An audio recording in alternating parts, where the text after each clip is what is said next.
ಪರವಾಗಿಲ್ಲ ವೇದ, ನಿನ್ನ ನಾನು ಏನೋ ಅನ್ಕೊಂಡ್ಬಿಟ್ಟಿದ್ದೆ.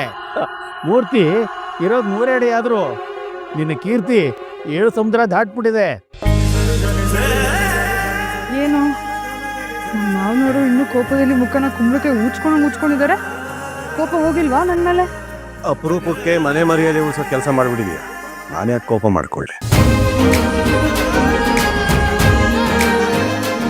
ಅದರಲ್ಲೂ ನಮ್ಮ ಮಧ್ಯೆ ಏನೇ ಮನಸ್ತಾಪ ಇದ್ರೂ ನಾವೆಲ್ಲರೂ ಒಂದೇ ಅನ್ನೋದನ್ನ ಇಡೀ ಊರಿಗೆ ಹೇಳ್ಬಿಟ್ಟೆ.